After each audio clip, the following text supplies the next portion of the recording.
Hi hello welcome to all. எனக்கு என்ன dish பார்க்க போகிறோம்? நான் சிக்கன் குழம்பு பார்க்க போகிறோம். ஃபஸ்ட் வந்து குக்கரில் ஆயில் ஆட் பண்ணுங்கள். அது சூடானவருக்கு சீரகம், சோம்பு, பட்டை, லவங்கம், பூ இடித்து அதில் போட்டுங்க. அது புரிஞ்சு வந்தப்புறம் அதுக்கப்புறம் தான் நீங்கள் வெங்காயம் ஆட் பண்ணணும். வெங்காயம் மீன்ஸ் ஆனியன். அது ஆட் பண்ண அப்புறம் வந்து அது வந்து கலர் சேஞ்ச் ஆகணும் கொஞ்சமாவது. அது சேஞ்ச் ஆனால் தான் அதோட டேஸ்ட்டே கிடைக்கும். மெயின் வந்து அது கலர் சேஞ்ச் ஆகணுங்க. அப்போ தாங்க டிஷ் வந்து செம்மையாக இருக்கும்.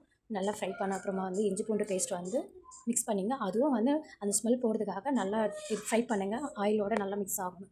ஸோ பண்ணிவிட்டு இது எதுக்காக எதுக்கெல்லாம் யூஸ் பண்ணலாம்னா, சப்பாத்தி, இட்லி, தோசை, ரைஸ் கூட சூப்பராக இருக்கும். எல்லாத்துக்கும் வந்து ஆட் பண்ணி சாப்பிட்டிங்கன்னா செம்மையாக இருக்கும். இப்போ என்ன யூஸ் பண்ணணும்னா, மஞ்சாத்தூள், மிளகாத்தூள் அண்ட் சிக்கன் மசாலா இதெல்லாம் வந்து ஆட் பண்ணிடுங்க. ஒரு லிமிட் அளவு போட்டுங்க. உங்களுக்கு தேவையான அளவுக்கு போட்டுட்டு நல்லா மிக்ஸ் பண்ணிவிடுங்க. அது மிக்ஸ் ஆன உடனே தக்காளி அரைச்சி எடுத்துங்க. அரைச்சி எடுத்துகிட்டு அதை மிக்ஸ் பண்ணிங்க. அது வந்து தக்காளி வந்து நல்லா வந்து எண்ணெய் பிரியணும். ஸோ அது வரைக்கும் நல்லா வந்து மிக்ஸ் பண்ணிங்க. கொஞ்சம் ஒரு 5 மினிட்ஸ் வெயிட் பண்ணிங்க. அதுக்கப்புறம் வந்து சால்ட் போட்டுங்க. சால்ட் ஆர் உப்பு, எனிதிங் எல்ஸ், ரெண்டுத்தில் ஏதாச்சும் ஒன்று போட்டுங்க. போட்டுட்டு அது நல்லா மிக்ஸ் ஆகணும்.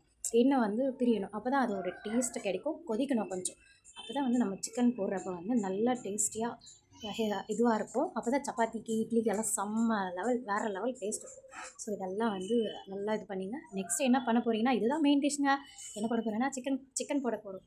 சிக்கனில் என்னென்ன தேவையான மசாலான்னா, சிக்கன் மசாலா, மஞ்சத்தூள், அது மாதிரி எல்லாத்தையும் எல்லா டிஷ்ஷும் போட்டுங்க. நல்லா மிக்ஸ் பண்ணி வச்சுட்டு அப்புறம் போட்டு வச்ச மசாலாலாம் மிக்ஸ் பண்ணிங்க. மிக்ஸ் பண்ணிகிட்டே இருங்க. கொஞ்ச நேரம் அந்த மசாலாவோட இது மிங்கிள் ஆகட்டும். ஏன்னா அப்போ தான் வந்து அதில் சிக்கனில் போய்ட்டு மசாலா இறங்கும். ஸோ கொஞ்ச நேரம் அப்படியே கொஞ்சம் சூடு பண்ணி கொதிக்க வைங்க.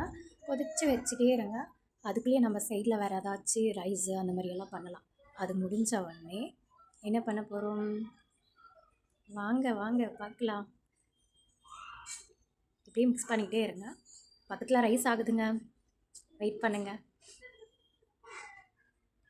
நல்லா வந்து இதுவாக இருக்குது. ஸோ இப்போ வந்து தண்ணி ஆட் பண்ணிக்கணும். தண்ணி ஆட் பண்ண உடனே கொஞ்சம் அதுலேயே லைட்டாக கொதிக்க வைங்க. அதுக்கப்புறம் வந்து குக்கர் மூடி போட்டுருங்க. குக்கர் மூடி போட்டுட்டு ஒரு ப்ரெஷர் போட்டுருங்க. ஓகேங்களா? 2 or 3 விசில் போட்டுட்டு விசில் வந்தோடனே ஓப்பன் பண்ணிங்கன்னா இதுதான் டிஷ்ஷு. கொத்தமல்லி போட்டுங்க. சூப்பராக